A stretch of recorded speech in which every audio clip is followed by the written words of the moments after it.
আমার, আমাদের এই দেশ অনেক রক্তে কেনা স্বাধীন দেশ। এই দেশের কোনো অংশ খ্রিস্টান রাজ্য হবে, আমরা সব কিছু মেনে নিতে পারি।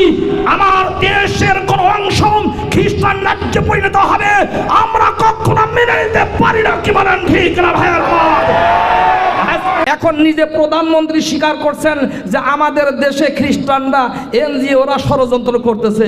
ও চান্দুর মা, ও আমাগো জাতির মা, আপনি এতদিন পরে বুঝলেন? বুঝতে হবে মৌলবীরা সবার আগে বোঝে, কথা কয় না কেন? যদি আপনার ভোট চাওয়ার আগে শাহজালালের মাজারে যেতে হয়, যদি আপনার প্রেসিডেন্ট ইমাম কোনো মৌলবী হয়, ডাক্তার না হয়, আপনার বাপের জানাজা যদি মৌলবীর দ্বারা হয়, ঈদগাহ ময়দানের ইমাম যদি আলেম হন এবং জাতীয় মসজিদের খতিব যদি আলেম হন, সব জায়গায় আলেম উলামা নেতৃত্ব দেন, তাহলে এই সব বিষয়ে রাষ্ট্র পরিচালনার ক্ষেত্রেও আন্তর্জাতিক শত্রুদেরকে সত্যিকার অর্থে বাংলাদেশের বাইরে রেখে ওদেরকে সত্যিকার অর্থে দূরে সরাবার জন্যে, সকল ষড়যন্ত্রকে বাঁচার জন্য উলামায়ে কেরামকেই ইমাম বানানো অপরিহার্য। কি বলেন ঠিক না ভাইরা আমার?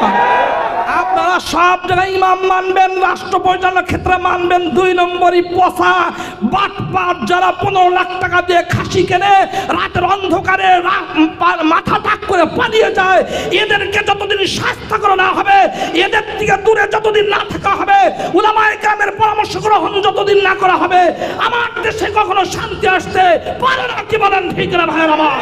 রক্তের বিনিময়ে ইসলাম জিন্দা রেখেছে।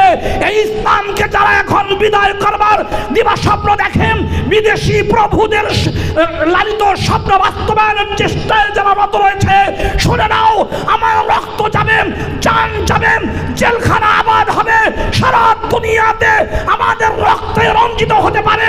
ইসলাম বিদায় করা চায় নাই, যাওয়ার কোনো সম্ভাবনা নাই। কি বলেন ঠিক না?